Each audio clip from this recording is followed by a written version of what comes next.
tunakaribisha ule mwezi wa 12 ambao ulikuwa ni 100 na kitu.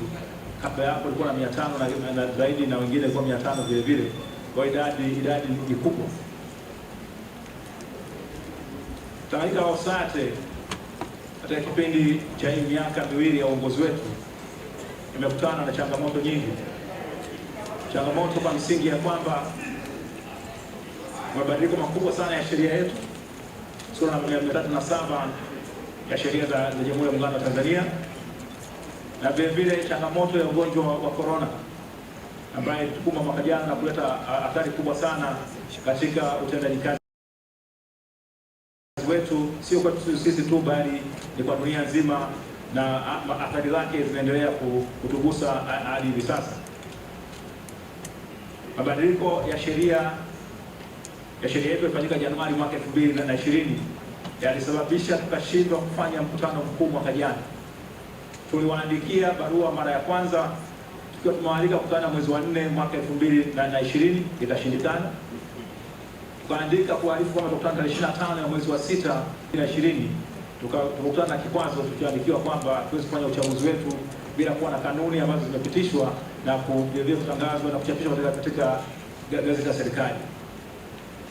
Kwa hiyo tulisaini hizo kanuni tarehe 1 mwezi wa 7 mwaka 2020, tukitegemea kwamba zitatolewa kwetu na kukabidhiwa kwetu sisi mapema ili tuweze kufanya mkutano wa uchaguzi angalau mwezi wa 8. Haikuwezekana sababu tumezipata mwezi wa 12 tarehe 3. Tukashindwa kukutana. Kwa hiyo tukukutana sio kwa sababu baraza la uongozi lilipenda kukaa madarakani kwa kipindi hicho chote, bali ni kwa taratibu ambazo tuliambiwa na serikali kwamba mkutano hauwezi kufanyika bila hizo kanuni kuchapishwa. Kwa hiyo tulishindikana hapo. Sasa tunapoendelea hapo katikati, hali imekuwa ngumu ya kisheria.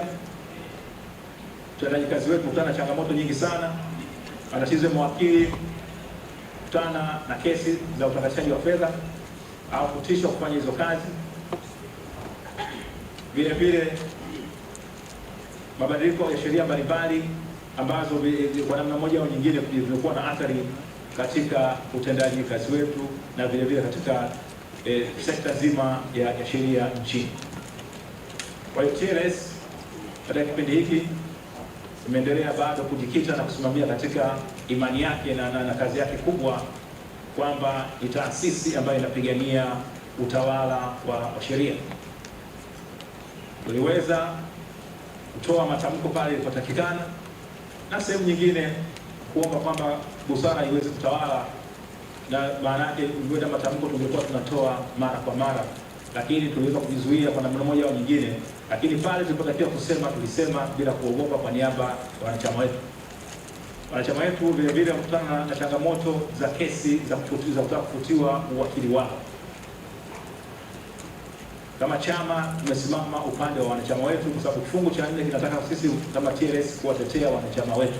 Wanachama wetu anaacha kuwa wanachama wetu pale anapokuwa ule mchakato mzima wa kutetea haki yake ya wanachama inapokuwa imekwisha.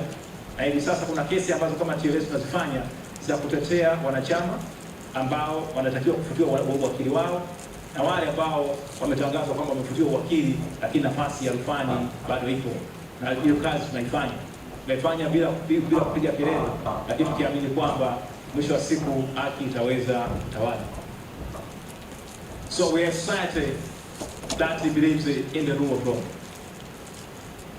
The rule of law is the cornerstone of any democratic state or an aspiring one. Where a people or a society that aspires to ensure that Tanzania is governed always by the law, and that those laws are fair and are just. And we as lawyers must always stand for the rule of law. We should never give in to administrative fiat or political proclamations, but we must always question what is being done and is based in which law, and whether that law is justified. So we have stood for our members. We have ensured that our members are protected and they find that they have a home in a society that values them. Our members are the most valuable asset that we have to protect and ensure that is always so they're able to enjoy their practice. So, the chief guest, we hope that the changes that were made in the Tanganyika Law Society Act will be looked at closely to see whether they really lived up to what was expected, that the powers of the society have been decentralized and also been taken to the members, and whether the members see the ownership of their society, but at what cost? Are we capable of meeting our expenses and the required expenditures? And what kind of strategy we have to ensure that the members don't feel overburdened by the costs, operating costs. Now we have chapters, we have zonal leaderships, zonal leaders, and we are also going, we have a national, the governing council, but a governing council now that comes from all 7 zones of the society. And how are we going to ensure that we do not overburden the society and the members?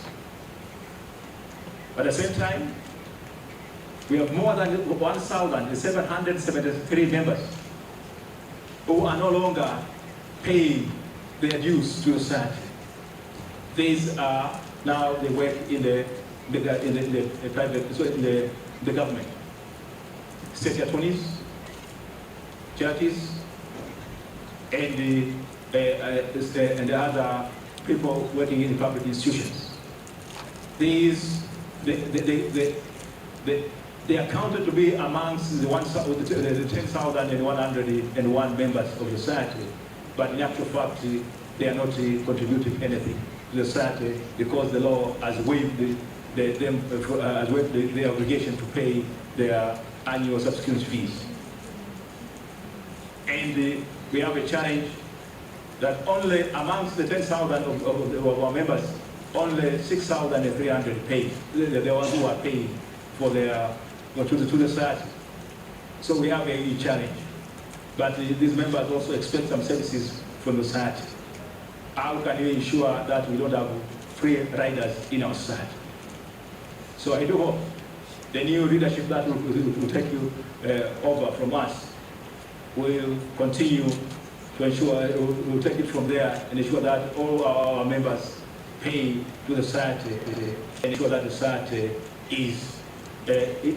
members are responsible and accountable to their society. At the same time, in 1961, the Tanganyika Law Society Act introduced the requirement that all the members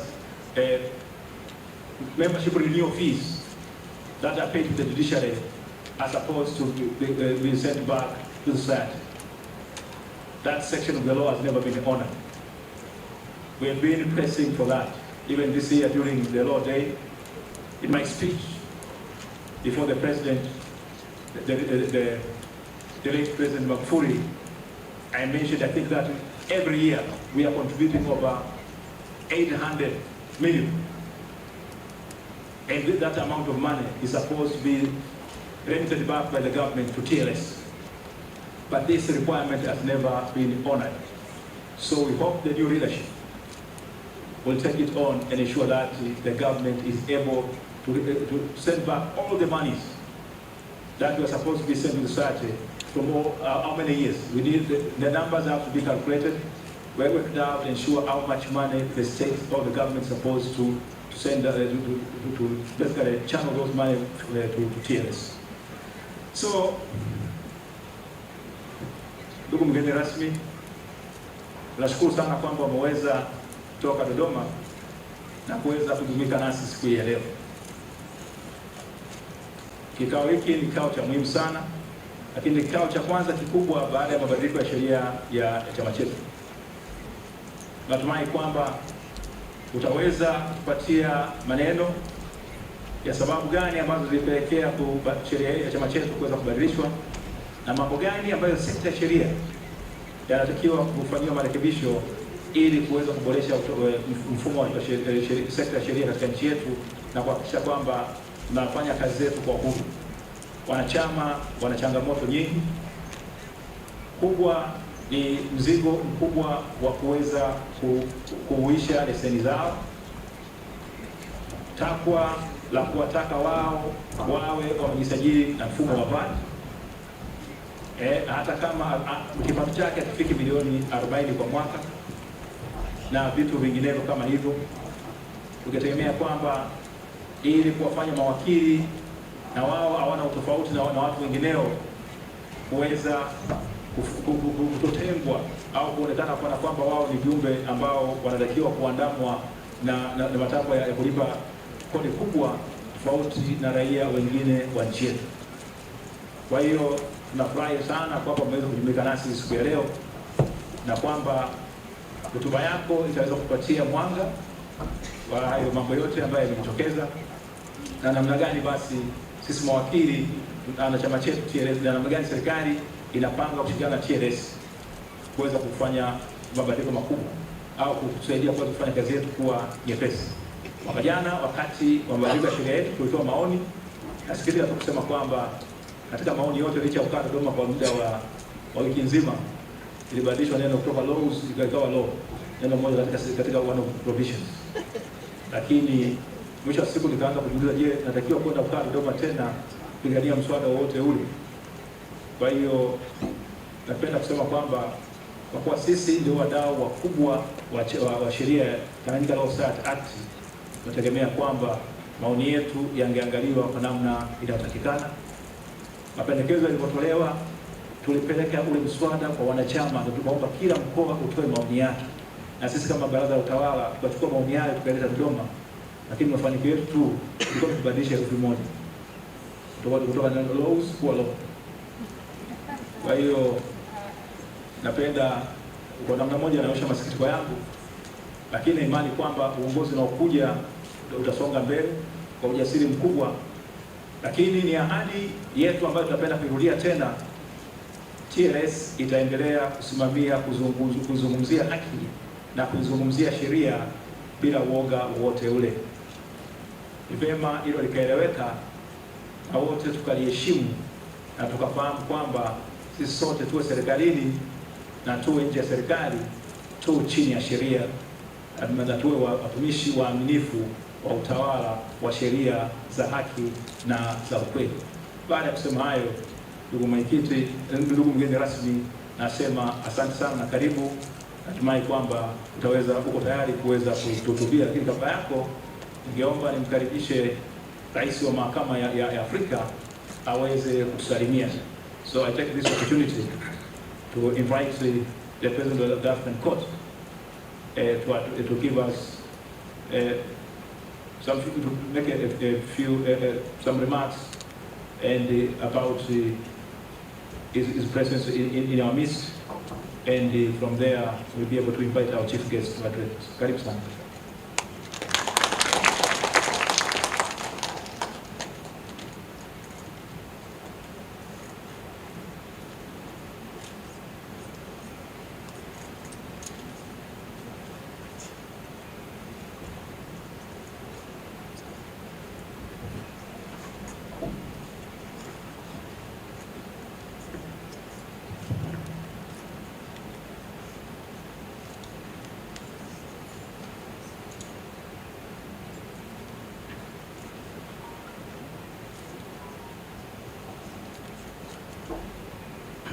Mr. Deputy Permanent Secretary of the Ministry of Justice and Constitutional Affairs, Honorable Amon Panju,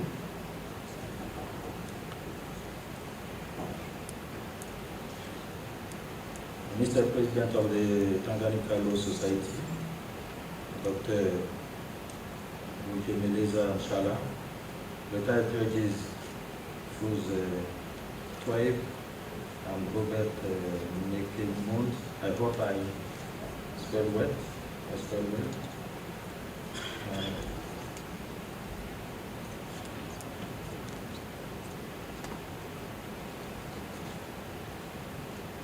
Distinguished participants,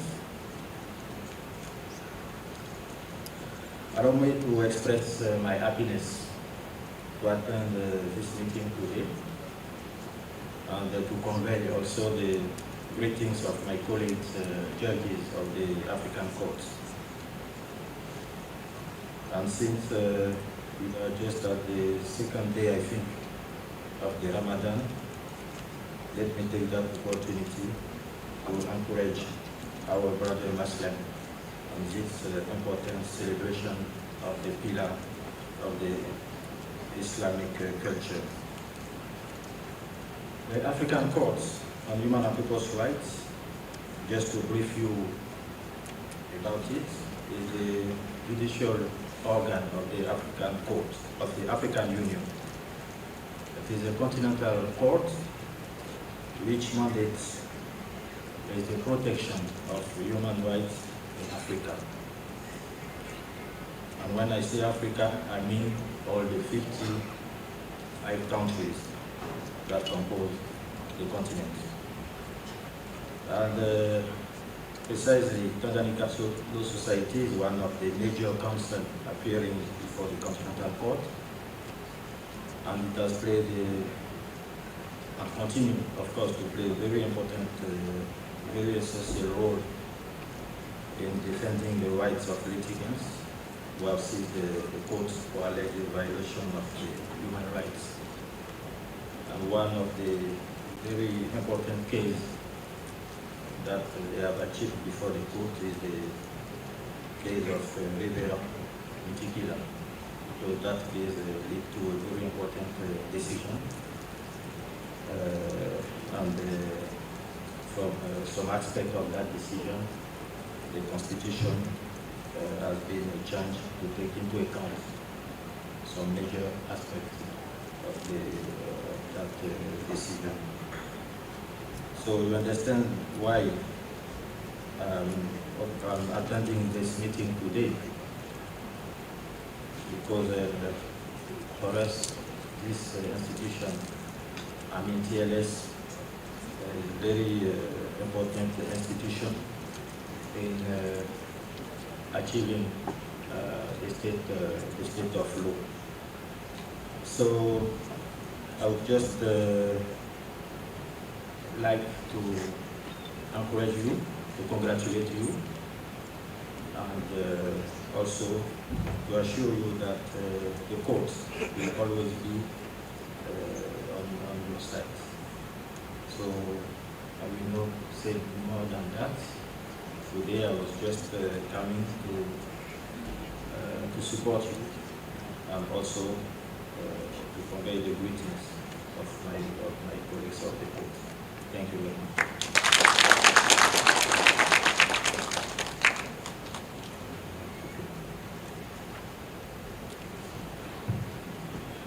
Asante sana. Basi kabla sijamkaribisha tena rais wetu ili aweze kumkaribisha mgeni rasmi, naomba nitoe matangazo machache. Kwanza tuliomba tuweke nafasi ya kutosha, to keep the distance, social distance. Kwa naomba uache kiti kimoja ukae kiti kinachofuata. Kwa naomba secretariat na asha zimroko hapa ndani mtusaidie kuhakikisha tumeacha nafasi ya kutosha kwa kuacha kiti kimoja baina yako na jirani yako, tafadhali. Naomba tuzingatie hilo. Naona bado kuna watu wamebanana hapa katikati hapo pia, kwa naomba tupeane nafasi ya kutosha. Lakini cha pili, naomba niwatambulishe pia wagombea wote wa nafasi ya urais waliofika. Naomba wote wasimame.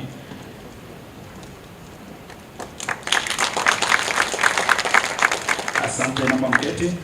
Basi Mheshimiwa Rais, sasa naomba mkaribishe mgeni rasmi ili aweze kutoa hotuba yake.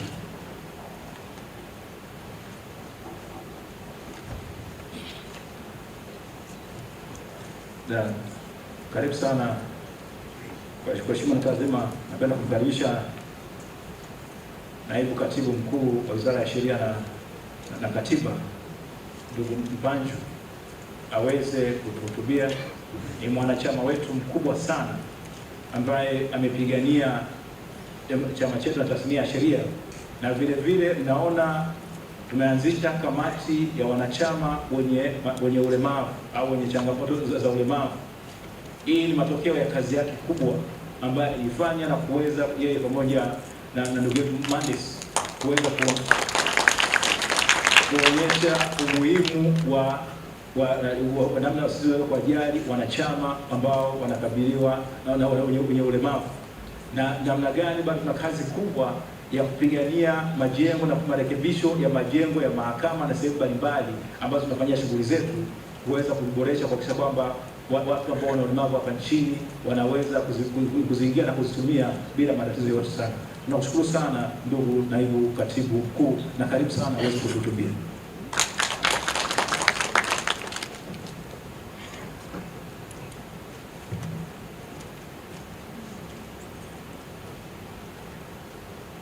Mheshimiwa Dr. Lugemeleza Nshara, Rais wa chama chetu cha mawakili wa Tanganyika,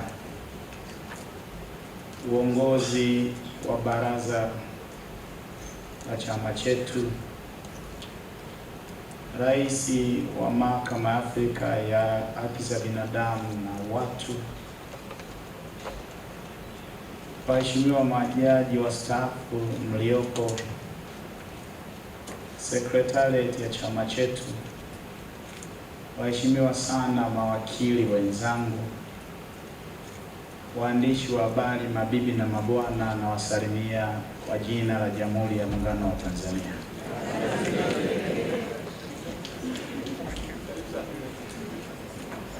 Mheshimiwa Rais na waheshimiwa viongozi,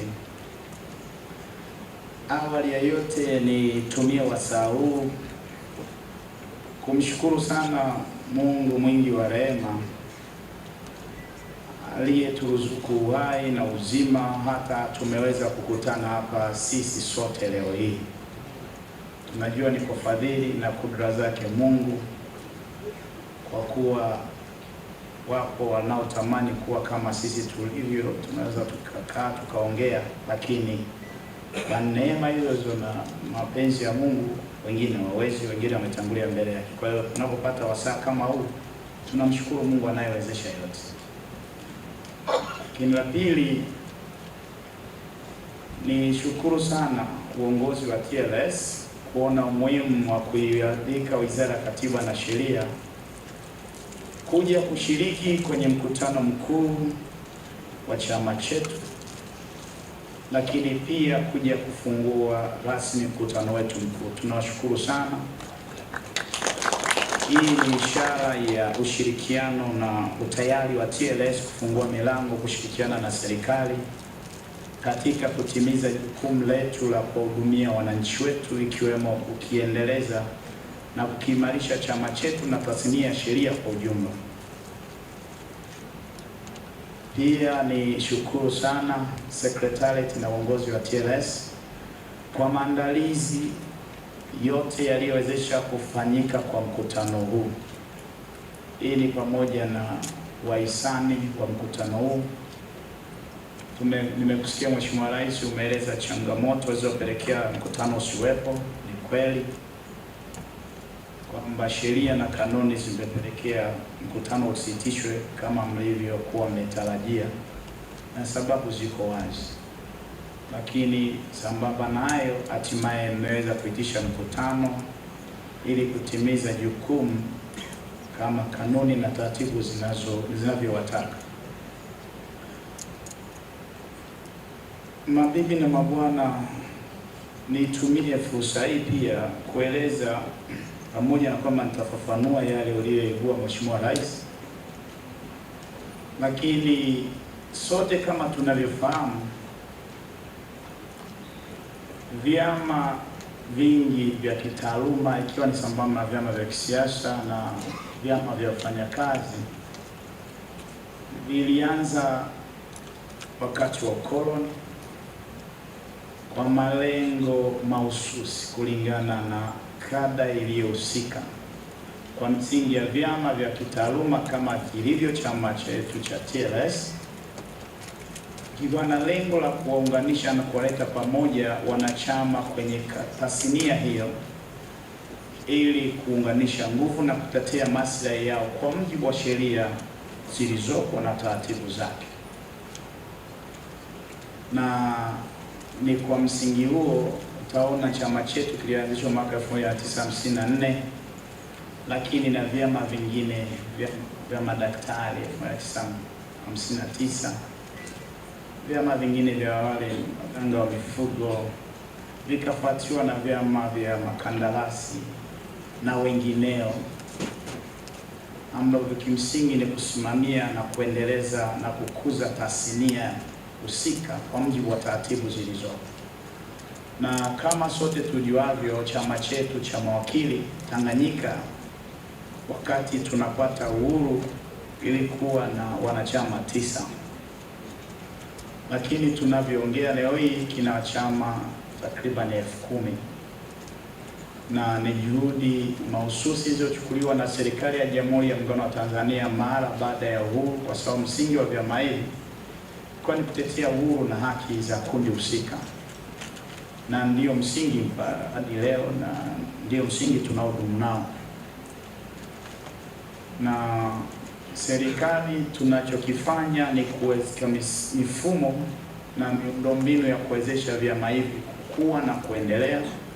Mathalan, kwa chama chetu TLS, serikali imekuwa ikichukua hatua mahususi ikiwemo kuweka sheria, kuongeza udahili kwa watu wanaosomea sheria, kuongeza vyuo vinavyotoa taaluma ya sheria, kuwa na wakufunzi. Haya yote ni kuhakikisha tasnia inakuwa ili iweze kuwa na tija kwa wananchi wetu kwa msingi wa kuanzishwa au uwepo wa taaluma hiyo. Na ni kwa misingi hiyo, ukitizama kwenye sheria chama chetu kifungu cha 4 kimeainisha bayana malengo ya kuanzishwa kwa chama cha mawakili Tanganyika, na ambayo ni sharti tuyaishi, na uongozi uliopo na hata viongozi watakaochaguliwa lazima wajielekeze kwenye malengo hayo kama chama cha kitaaluma. Kiangalia kifungu cha 4 kinaeleza kwamba TLS itaimarisha na kukuza maadili na elimu ya taaluma ya sheria hapa nchini.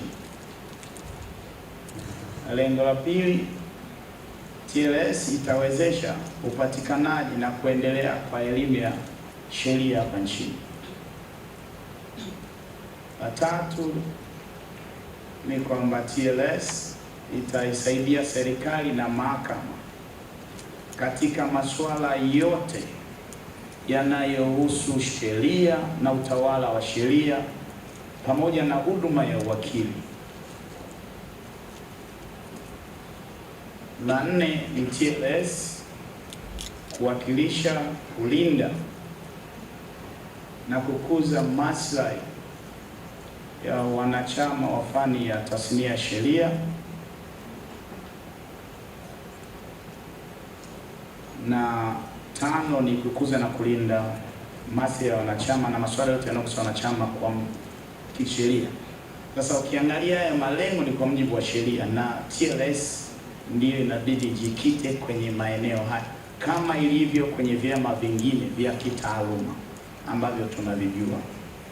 Kwa hiyo ni matarajio ya serikali na Wizara ya Katiba na Sheria kwamba uongozi utakaokuja utajikita kuyasimamia na kuhimiza wanachama wa TLS kuyazingatia hayo. Kuna kipengele cha maadili, na kipengele utaona cha kuendeleza wanachama na elimu yao, kuna kipengele cha kusaidia serikali na mahakama, katika kufuata utawala wa sheria na misingi ya utawala bora. Sasa ukiangalia hayo, ukarudi ukaanza kusema tujifanyie tathmini namna tunavyoishi, namna chama kinavyoenenda, namna chama kinavyotenda, namna wanachama wanavyojishughulisha na masuala ya wateja ambao ni Watanzania. Ni mashahidi.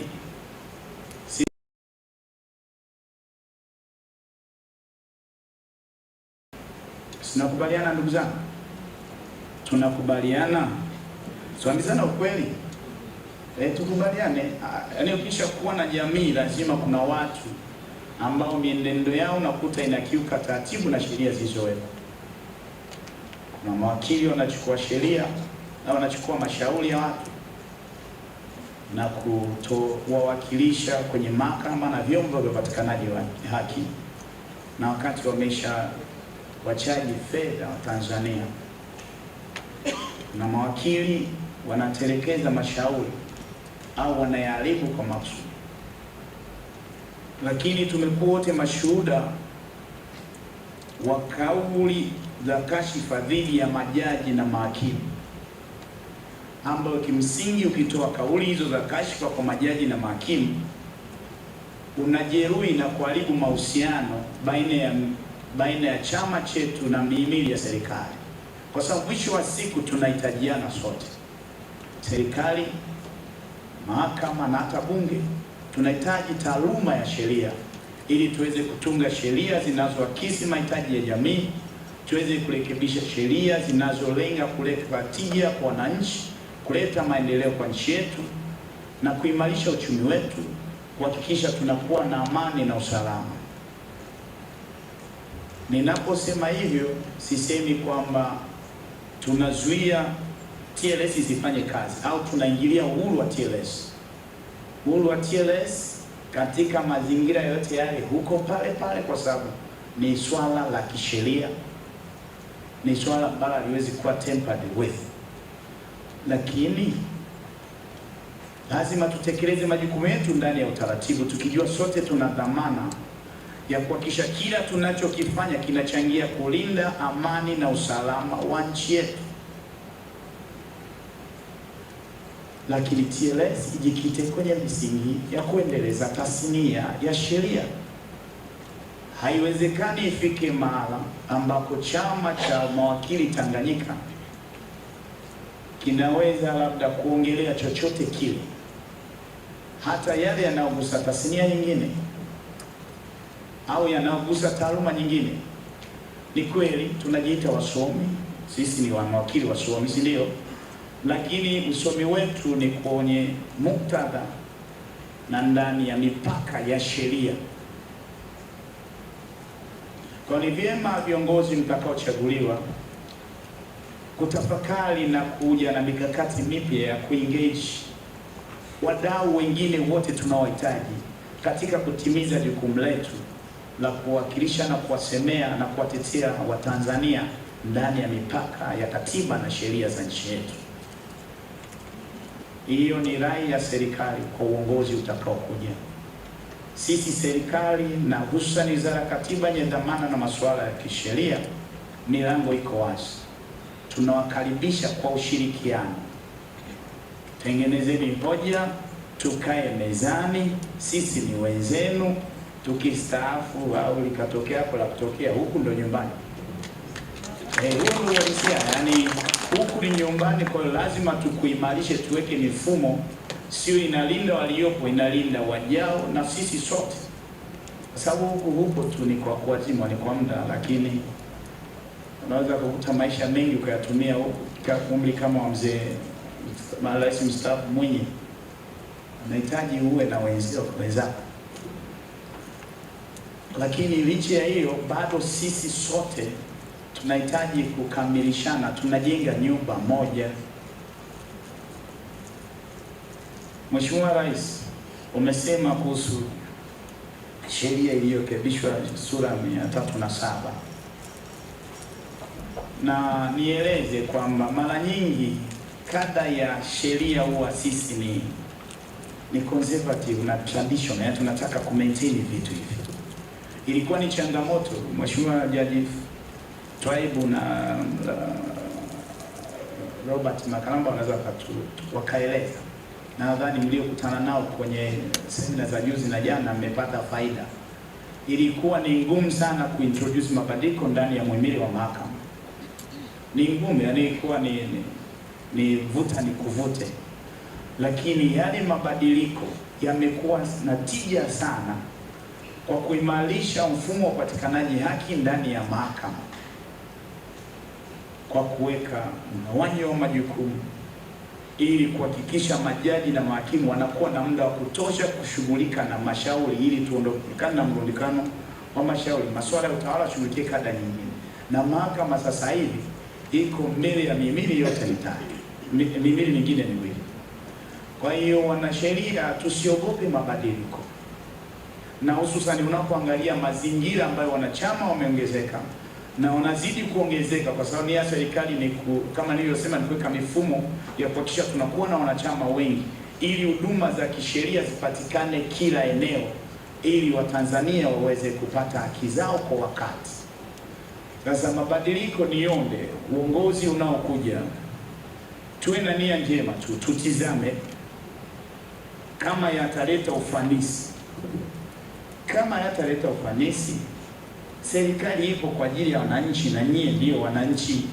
Tutakaa mezani tuangalie, lakini tusianze kuyapinga mwanzoni, kwa sababu kabla ya mabadiliko haya uwakilishi kwenye chapters, kwenye baraza la uongozi na uongozi mara nyingi walitoka Dar es Salaam na maeneo ya karibu, lakini sasa unapata kutoka maeneo yote, kunakuwa na uwakilishi na ushirikishwaji. Kwa mimi rai yangu kwa niaba ya serikali, tutekeleze hiki kilichopo. Kikiwa na changamoto, njooni tukae, si ndio ndugu zangu? Viongozi mtakaochagua, njooni tukae. Hatuwezi kuwa na kitu hakina tija, na nyinyi ndio walengwa, na serikali ipo kwa ajili ya kuweka mifumo ya kuwezesha tasnia ya sheria inakuwa na ufanisi na inatimiza lengo la kuwepo kwake.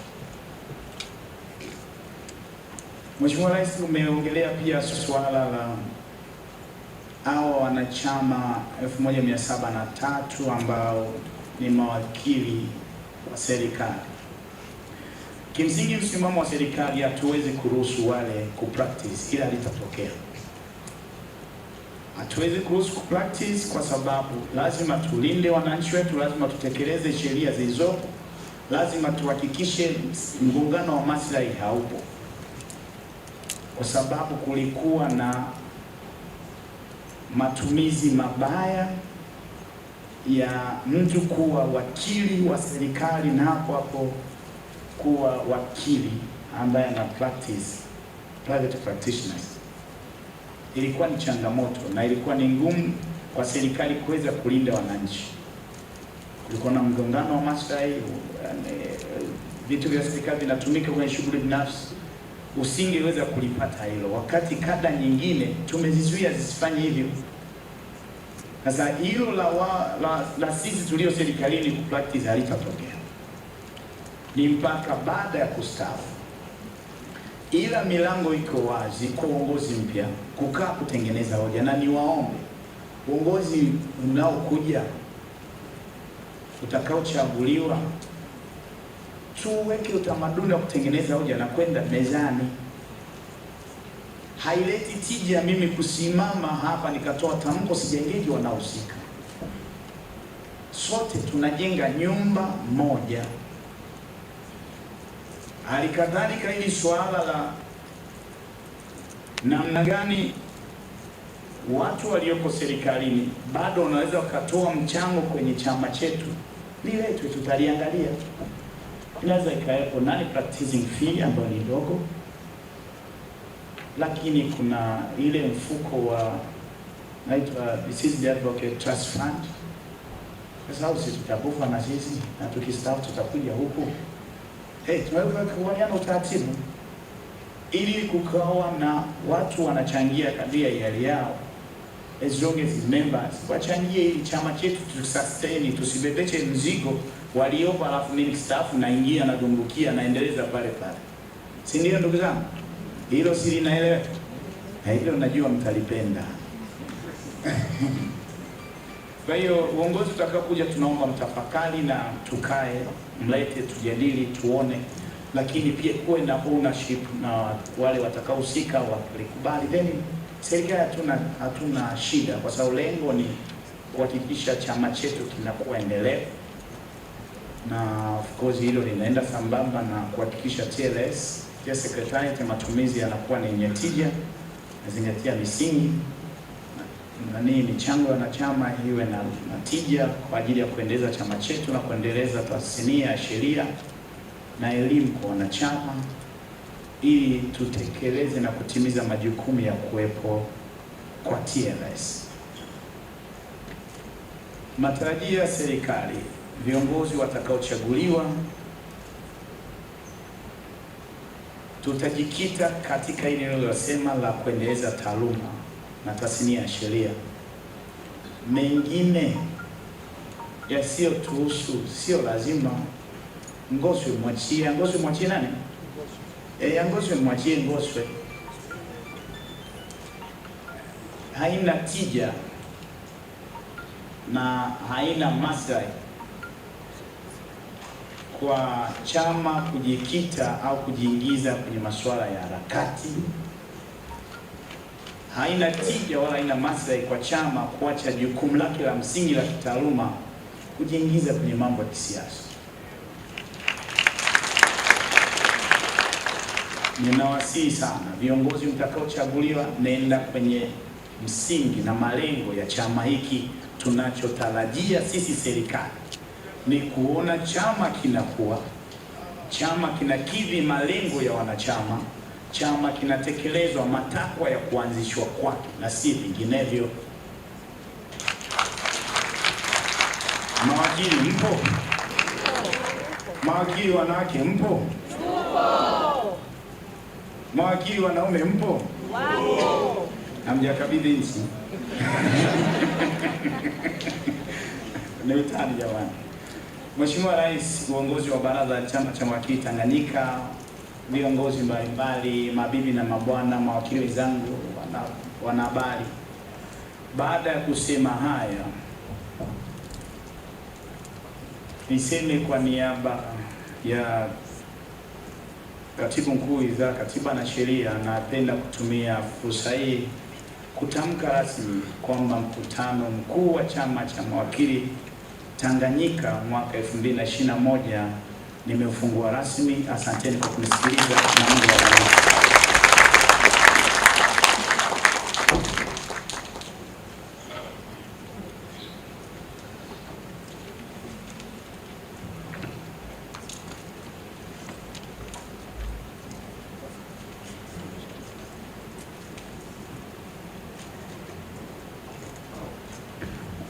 Asante sana Mheshimiwa mgeni rasmi, naomba makofi ya ziada sana.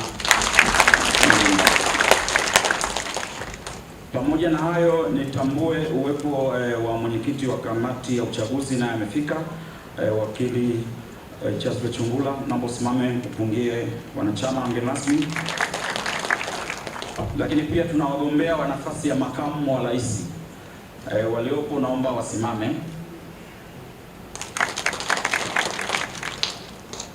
Basi baada ya kusema haya sasa, kwa heshima yako na kwa ruhusa yako mgeni rasmi, tungeomba pia tukuombe utusaidie majukumu mawili. La kwanza, moja ya wadhamini wetu Lohil wameandaa kijarida, kitabu kidogo ambacho tungeomba Mheshimiwa mgeni rasmi uweze kukizindua. Lakini tukio la pili ambalo tutaomba pia mgeni rasmi tusaidie ni kutoa zawadi kwa wafadhili wetu kwa kazi kubwa ambayo wameifanya kuona chama hiki kinaendelea kuwa endelevu mara zote. Kwa hiyo naomba nimkaribishe wakili Dr. Lasmonyika kwa ajili ya maneno ya utangulizi ya kitabu hichi ili kiweze kuzinduliwa. Karibu sana.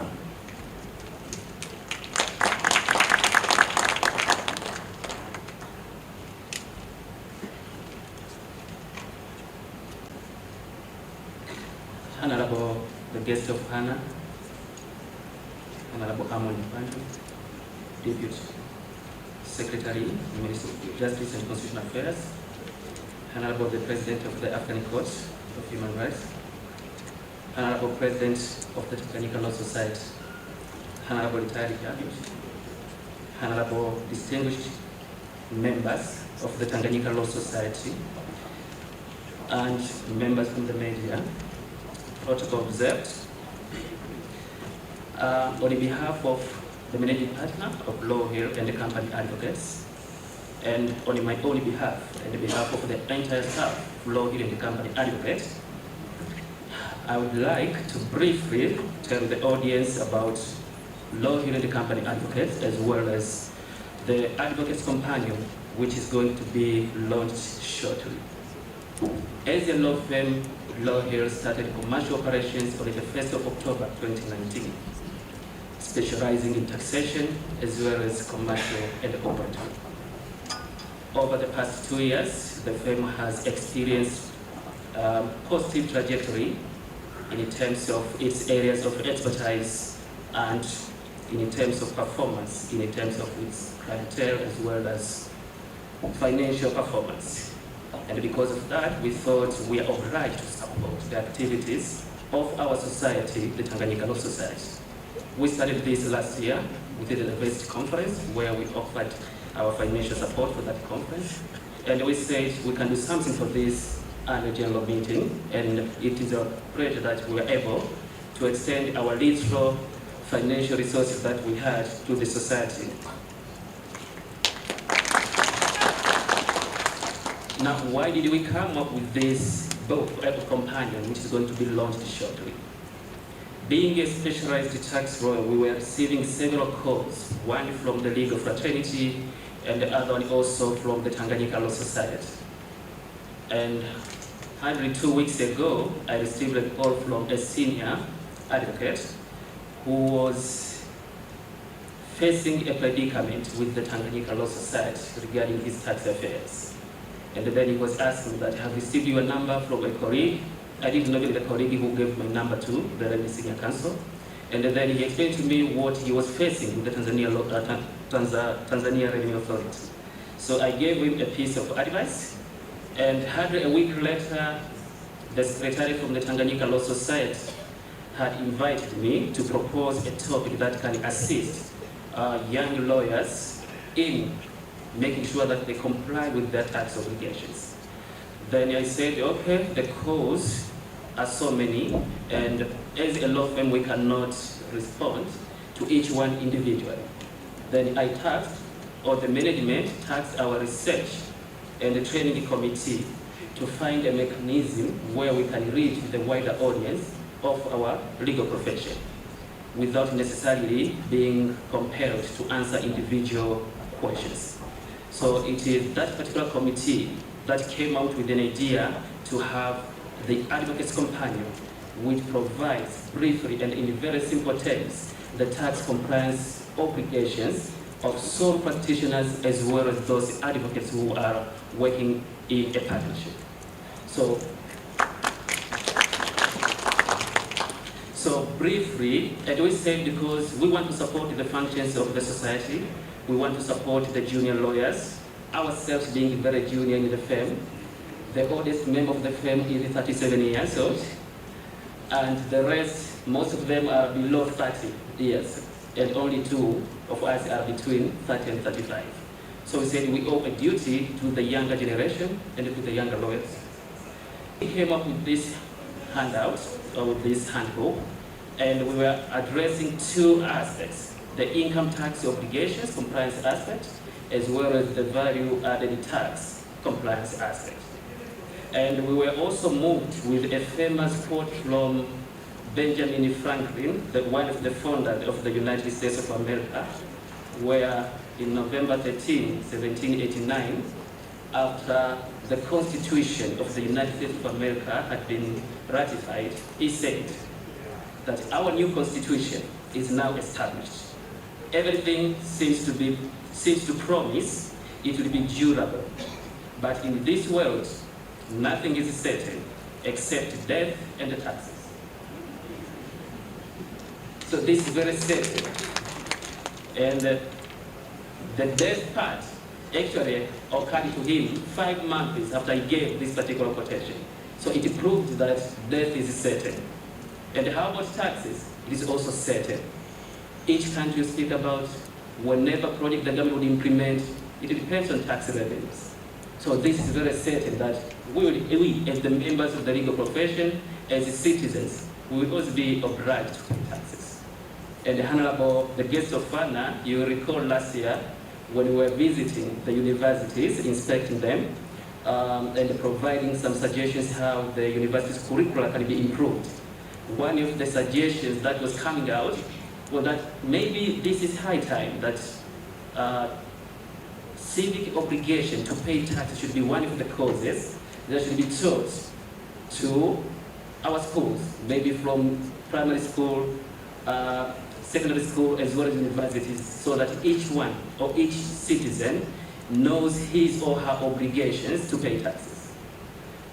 Now, what the handout of the companion does, it first of all says, as long as you are an advocate, as long as you are practicing, you are basically engaging yourself into a business.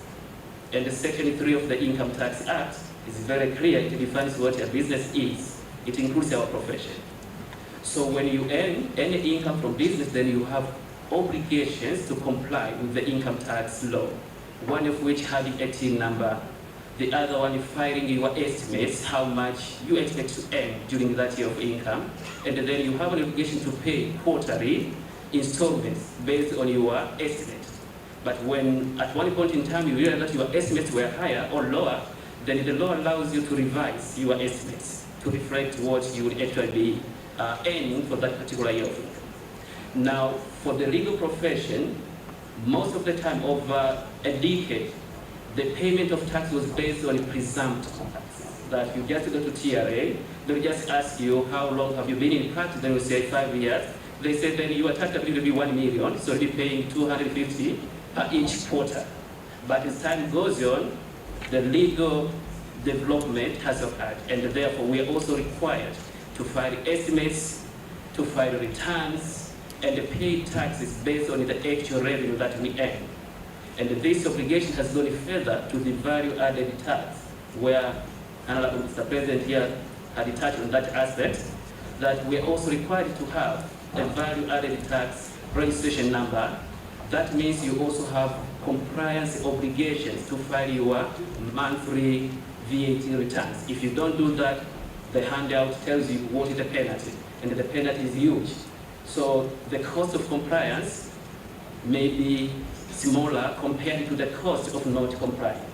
And we also highlight in this companion that basically not complying may lead you or may land you into trouble of being prosecuted of either money laundering or economic offense, because tax evasion has been categorically stated to be one of the predicate offenses under the Anti-Money Laundering Act, and also it is one of the economic offenses. So we thought it's very important that we bring this to our fellow members to know their compliance obligations on different aspects.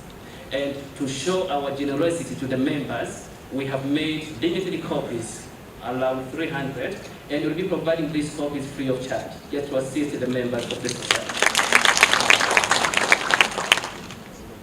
With that little remarks, then. Asante sana Dr. Nyika. Naomba tumpigie makofi zaidi. Maana nilikuwa nasubiria aseme kinauzwa shilingi ngapi. Sasa ametoa zawadi kwa mwakili kwamba itapatikana bure. Tuwapigie makofi leo kwa kweli. Basi tunaomba kitabu hiki kiweze kuzinduliwa. Tamba usogee pale mbele kabisa ili mheshimiwa mgeni rasmi aweze kukata utepe. Asante sana.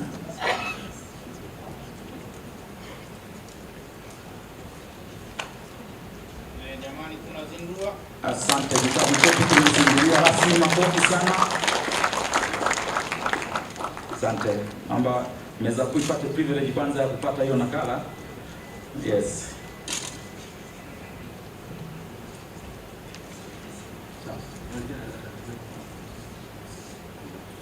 Mimi kwa niaba ya serikali tunawapongeza, moja kwa kuona kwamba kulikuwa na changamoto, lakini na umuhimu wa kuwekea utaratibu kwa maandishi mawakili ili kuhakikisha wanatimiza jukumu la kisheria ili waweze kufanya shughuli ya wakili ndani ya utaratibu. Hongera sana wewe na timu yako daktari, hongereni kwa kujitoa, na kizuri ni kutoa hizi nakala bure. Ni mchango mkubwa sana Mheshimiwa Rais. Kwa hiyo tunawapongeza sana. Asanteni sana.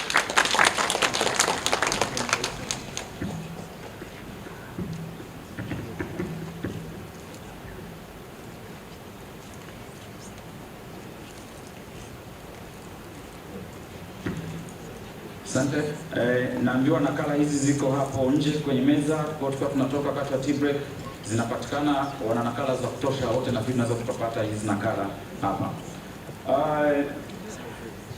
Tuna vitabu vingine ambavyo vinaandaliwa na mawakili mbalimbali wanachama chama cha mawakili Tanganyika, navyo vitazinduliwa rasmi kwa sababu vimekuwa vikipatikana toka tumeanza mkutano huu. Kwa hiyo navyo vitazinduliwa. Wakati tunasubiri viweze kuletwa kwa ajili ya uzinduzi, naomba twende kwenye tukio la pili la kukabidhi zawadi kwa sponsors wetu. Kwa hiyo nitasoma majina ya sponsors na wao watakuja mbele kwa mgeni rasmi kupokea zawadi yao. Rashidi, naomba usogee karibu kwa ajili ya kupeleka zawadi kwenye meza ya mgeni rasmi ili waweze kupokea. Kwanza tunaomba mwakilishi kutoka Rohill Company and Advocates. Karibu kwa ajili ya zawadi.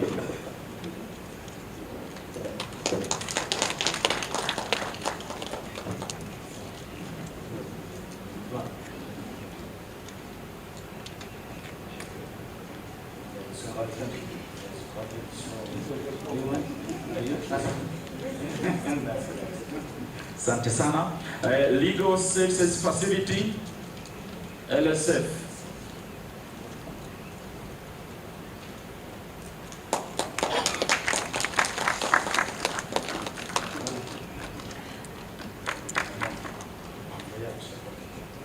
Asante sana. Legal Services Facility.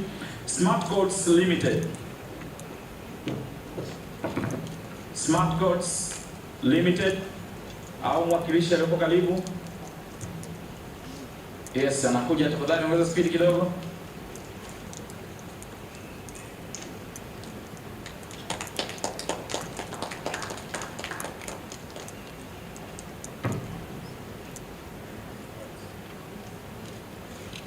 Asante sana. Smart Codes Limited. Tanzania Human Rights Defenders Coalition THRDC.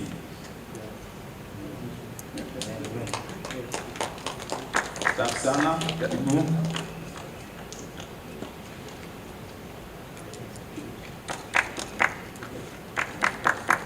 Asante sana. Tanzania Human Rights Defenders Coalition THRDC. Na mwisho ni Mabibo Wines Beer and Spirits. Ndio wetu hao muda mrefu. Mabibo Wine. Yes. Karibu jioni au mchana?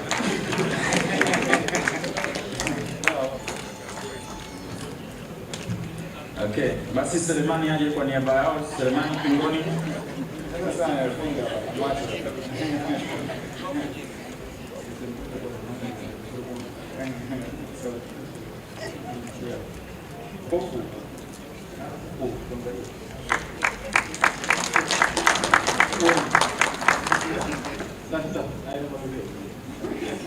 Asante sana. Tunashukuru sponsor. Naomba muendelee hivyo kuunga mkono chama chetu. Sponsor, mambo yanaenda vizuri, mkutano na kuwepo, lakini sisi na nyinyi mnatuhitaji kama TLS ili kulinda biashara zenu mnapokuwa na mashauri. Kwa hiyo tunahitajiana na mnachangia kidogo ili na sisi tuwape taaluma sheria. Asanteni. Asante sana Mheshimiwa mgeni rasmi. Basi zoezi letu la mwisho Mheshimiwa mgeni rasmi ni uzinduzi wa machapisho mbalimbali yanayoandaliwa na chama cha mawakili wa kujitegemea. Kwa ningeomba nimkaribishe katibu mtendaji ili aweze kutuongoza kwenye tukio hili. Karibu sana wakili. Asante sana mwezeshaji. Ndugu mgeni rasmi, ningependa niseme neno kidogo kabla sija kuomba utuzindulie baadhi ya machapisho ambayo ni muhimu. Mheshimiwa mgeni rasmi, chama cha mawakili kama ulivyosema kwenye malengo yake yale matano, kinahitaji rasilimali fedha ili kuyatekeleza yale matano. Kwa hiyo kina matarajio mengine au maelekezo mengine, malengo manne ambayo kwa kiasi kikubwa sana huko nyuma kulikuwa na udhaifu kidogo au fedha zilikuwa kidogo za kuweza kujidhibikiza. Kwa hiyo kwa kiasi kikubwa sana chama kikawa kinategemea michango ya wanachama na baadaye semina katika kupata fedha ili iweze kutekeleza majukumu yake. Sasa baada ya kuliona hilo, kuna mambo kama 6 muhimu ambayo chama kimejiwekea, ikiwepo hili la machapisho, na nitakuomba sasa utizundulie.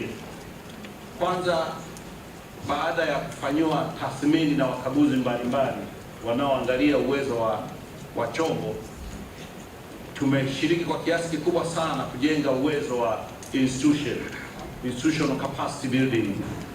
Ile tumefanyiwa karibu mara 4 organizational capacity assessment, na kila hatua wanaona tulichokamilisha, na ya mwisho tulifanyiwa na wataalamu wa ushauri KPMG. Kwa kweli tukawa tumepass kwa 89%. Kwa hiyo sasa hivi chama chetu kina institutional capacity. Ninaposema kina uwezo, kwa maana kwamba kama ni sera, policies zipo zote muhimu. Nafikiri na wewe ni shuhuda, zile ambazo zinahitaji gazettement tumekuwa tukija kule. Kama ni uwezo wa kamati, chama chetu sasa hivi kimejenga utamaduni wa kuhakikisha kwamba angalau wanachama wasiopungua 1000 washiriki katika maamuzi ya chama chao. Ninafurahi kukuambia kwamba pamoja na nafasi hizi za ugombea zilizotokana na mabadiliko ya sheria, lakini kuna vyombo mbalimbali vimeundwa mle ndani. Hapa ninavyozungumza na katika uchaguzi huu tuna bodi ya wadhamini ya mali za Tanganyika Law Society, mbali na ile ya wafu. Leo jioni kama mambo yatakwenda vizuri, tutazindua tena mfuko mwingine wa dharura kwa ajili ya kuwasaidia wanachama na watu wengine, na wenyewe kwenye mfumo wa bodi nayo inaingiza wanachama kufanya kazi. Tumeanzisha chombo, bahati nzuri tunashirikiana vizuri sana na wizara, Tanzania International Arbitration Center TIA, na imeshaanza mafunzo yake katika kuwezesha sasa chombo hiki kinaunda bodi na kinaunda kamati mbalimbali, na tumeanzisha chombo kingine ambacho kinaonesha au kitatengeneza professional enhancement, ita Professional Enhancement Institute. Tayari chama hiki kina bodi, chombo hiki kina bodi, lakini kinahitaji kuwa na principal. Bodi itateua principal, atatokana miongoni mwetu, kitateua kamati mbalimbali. Ile shughuli ya CLE ishughulikiwe na isimamiwe na chombo kitaalamu zaidi. Kwa hiyo katika institutional capacity kwa kiasi tumefanya kazi kubwa. Kamati, ukizungumza kamati ya uchaguzi unaiona iko independent. Ukizungumza kamati ya audit na budget, mimi naumia sana tunapokuwa tunaipiga madongo kamati hii, kwa sababu kamati hii wajumbe wake sasa hivi wako 8, utaona vitabu vya mahesabu, wote isipokuwa nafikiri kama 2 au 1, wote ni CPA holder ama ni qualified accountant. Kwa kiasi kikubwa sana wanaumia sana pale tunapotoa sweeping statements kwenye mitandao yetu. Anyway, ni haki yetu kuzungumza, lakini tuwe na kiasi, kwa sababu wale ambao tunawaweka katika vyombo hivi wanaumia na wanakata tamaa, na inakuwa kazi ngumu sana kuwapata. Tunayo kamati ya maadili, tunajua tunavyoichagua ilivyo na imerekebishwa na imepita sehemu mbalimbali, ni imara. Tunayo kamati ya elimu endelevu, ni imara. Kwa maana nyingine ni kwamba maamuzi ya chombo cha wanasheria yanaamuliwa na vyombo mbalimbali. Tunayo kamati ya watu wenye ulemavu, wanachama wenzetu wenye ulemavu, na yenyewe ni qualified people. Sasa unamwambia Mheshimiwa Gideon Mendes hana uwezo katika kuzungumza masuala ya watu wenye ulemavu, nani tena mwingine ambaye mpaka amepelekea kuwa na sheria hapa nchini? Kwa kweli tunaumiza mioyo. Tuwe na kiasi fulani tunapozungumza. Sasa hilo ni jambo moja, institutional capacity. Lakini tumefanya kazi kubwa sana katika kujenga human capital. Wale wafanyakazi ambao nyinyi mnaona wanaiumiza sana society, wale ni uwekezaji mkubwa sana, kwa sababu nusu ya bajeti ya society wanaileta wale.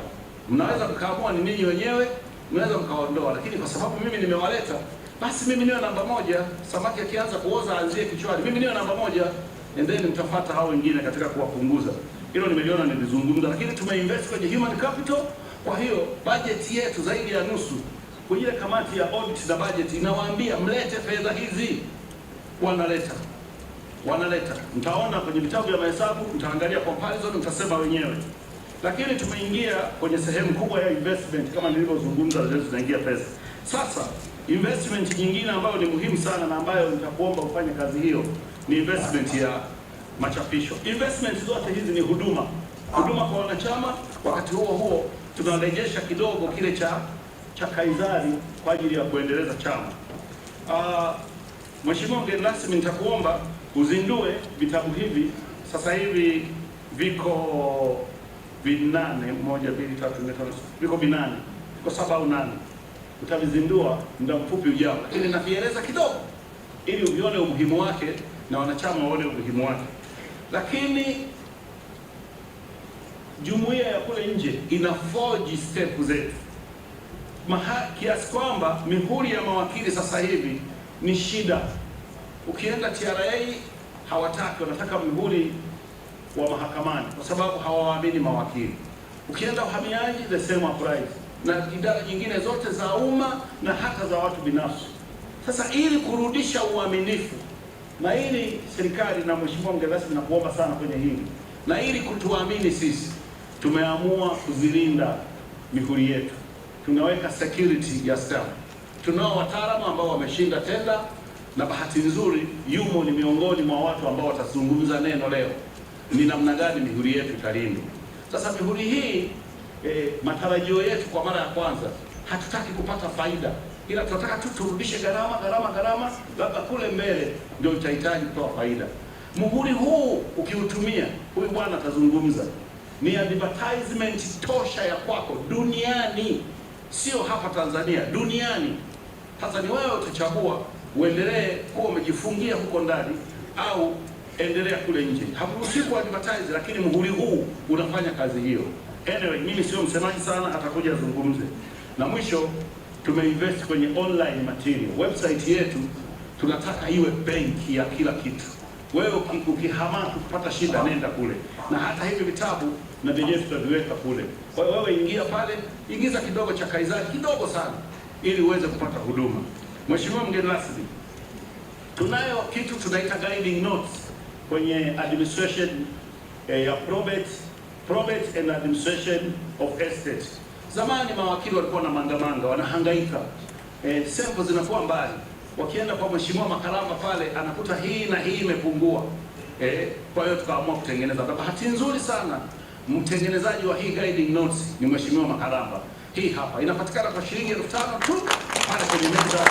Nipatie kopi yako ili chama nacho kiweze kusimama, na mgeni rasmi nitakuomba kukizindue. Sijalifunga kwa sababu nilikuwa nahitaji kuvisemea. Mheshimiwa huyo ametutengenezea guiding notes nyingine ya trust. Wanachama au watu wengine duniani hawapendi kuandika wosia, wanaogopa kwamba wamejitabiria mbalimbali. Sasa unaweza ukatengeneza wosia wako kabla hujafa huko hai kwa mtindo wa trust. Hiki kitu si common sana. Sasa tuna guiding notes ili hiki kiwe practice kwa Watanzania na uweze ukakosea. Na msajili wa trust yuko Rita, yuko pale, chombo kijatumika sana. Kwa hiyo tumetengenezwa guiding notes. Bahati nzuri tena ni mheshimiwa Vincent Makaramba ambaye ametengeneza hii, na yenyewe inapatikana shilingi 5,000 tu. Tafadhali nakuomba usiondoke kabla ya kuwa. Kwenye diversity conference mwaka jana tuliulizwa wangapi ni wataalamu wa mikataba ya ujenzi na concession. Ndani ya ukumbi walipatikana watu 3, akiwepo Dr. Tenga, akiwepo mheshimiwa Jundu mstaafu ambaye alikuwa ni wakili vile na mjumbe mwingine mmoja. Wengine walikuwa hawana hakika, hawajui, na mimi nimeifanya kuuliza of all the membership labda ni mawakili 10-15 ndio wenye uwezo huu. Sitaki kuwataja, wanajijua wenyewe. Sasa tumetafuta mtaalamu, tumeconsult na mtaalamu, na bahati nzuri sana humu kuna input kubwa sana ya waziri wa miundombinu. Huko nyuma huko, sijaomba ridhaa yake ni mtaji sasa hivi, lakini huko nyuma aliyekuwa katibu mkuu muda mrefu sana kwenye ile wizara kutengeneza feed contract.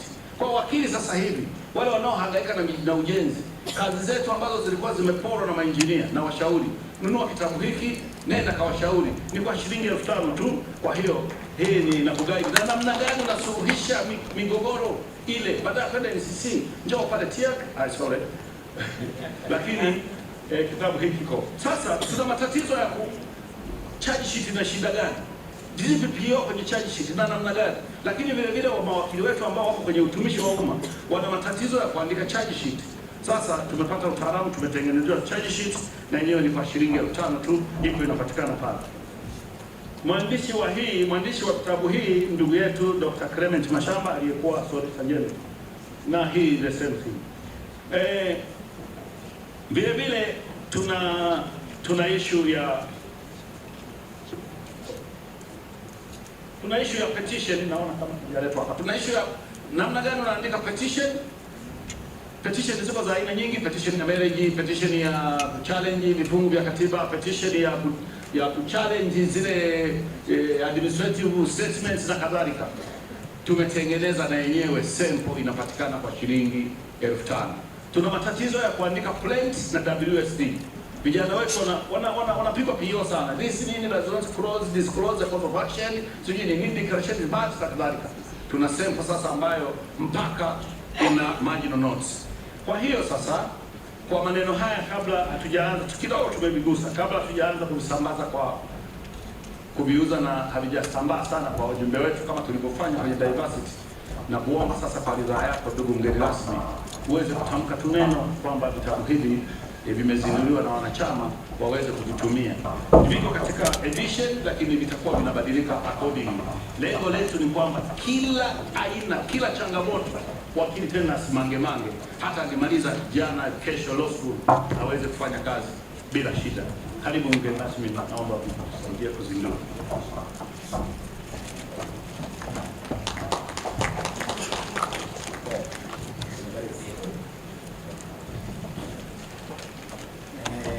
Ndugu viongozi wa chama chetu na wanachama, nazindua rasmi vitabu hivi vilivyochapishwa na wabobezi ambavyo ni msaada kwa kwetu sisi wanachama katika kutekeleza jukumu letu kwa Watanzania. Nitumie fursa hii kwanza kupongeza wanachama waliojitolea kuviandika vitabu hivi kwa niaba na kwa maslahi ya wanachama wengine na Watanzania, Mheshimiwa Robert Makamba na wengine wote. Hongereni sana na endeleeni kujitoa kutumia ujuzi na maarifa mlionayo kwa manufaa mapana ya TLS na Watanzania. Nimefurahi kusikia pia yupo Waziri Dr. Chamlio Waziri wa miundombinu, ile kuingia yule ni kati ya wataalamu adimu wa nchi na itatusaidia sana, na ni mtu amekuwa msaada sana katika maendeleo ya sasa ya nchi yetu. Ni wasii sana mawakili, gharama ya vitabu hivi ni ndogo, lakini kilichomo ni kikubwa cha kukufanya wewe uheshimike na uonekane unafanya kazi yenye tija. Si ndio ndugu zangu? Ni wasii sana tuvinunue, si ndio? Ili viboreshe utendaji kazi wetu. Lakini Mheshimiwa Rais, nipongeze sana secretariat. Nimefurahi kwa namna walivyoweka mifumo ndani ya TLS, mifumo ya kusimamia na kukagua fedha, na ni wasii wanachama tuache kubeza vya kwetu. Hao waliopo ni mawakili wenzetu na wana taaluma hiyo. Sasa wewe kama ulisomea degree ya sheria, mzee na CPA, haja tusaidie kunyoosha mambo, kuondoa ubadhirifu, atuambie riski zilizopo, si ndio? Tusiwakatishe tamaa. Zile kamati mbalimbali zinatusaidia chama chetu kuonekana kinajali kwanza uanuai wa wanachama wenyewe, lakini kinajali makundi yaliyo ndani ya jamii ambao tunasimamia kila siku kuwatetea. Ni wasii msiwakatishe tamaa. Katibu wa sekretariat, msikate tamaa, na wale viongozi wa kamati na jumbe, nyie chapeni kazi. Mti wenye matunda ndio huo wanapigwa mawe, na ukisikia wanakushambulia ujue umefanya kazi vizuri. Wewe endelee hivyo, wenyewe watanyoka tu, kwa sababu wewe simamia taratibu.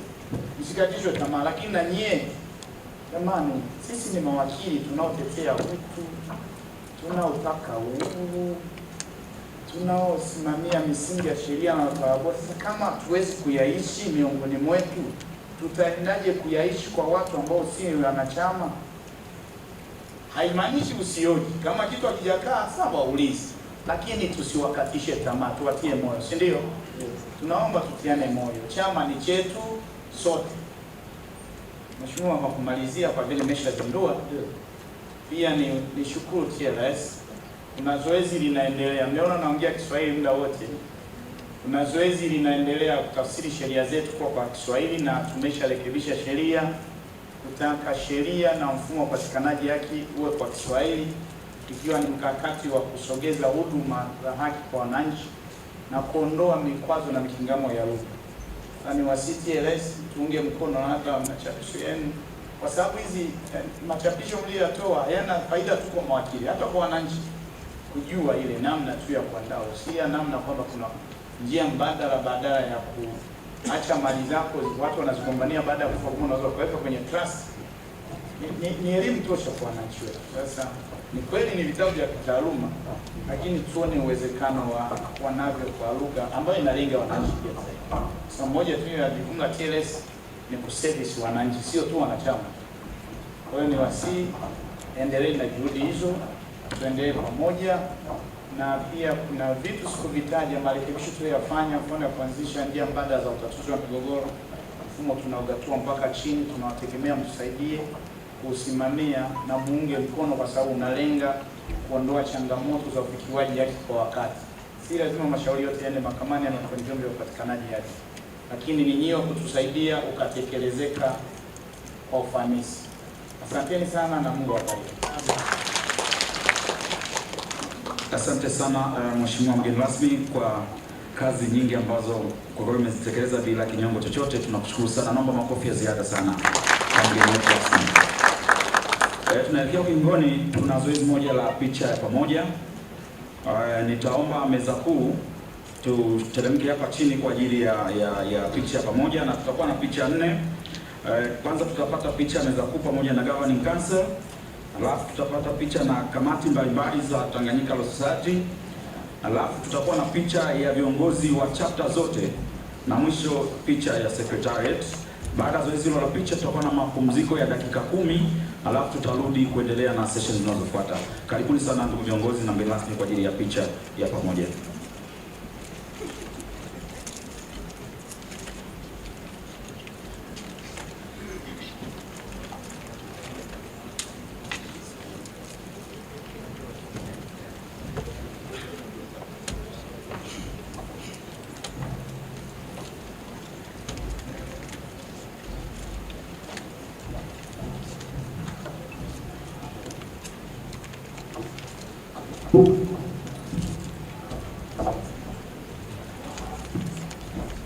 Usisahau social distance please. Unaacha kiti kimoja, kuna nafasi kule juu bado zinatosha kabisa. Lakini pia tukija hapa ndani kuna ukumbi mwingine pia ambako unaweza kufuatilia matangazo haya moja kwa moja. Kwa hiyo tuendelee na zoezi la kuacha nafasi moja kati yako na jirani yako tafadhali. Okay, wajumbe wa baraza la uongozi naomba tafadhali kuja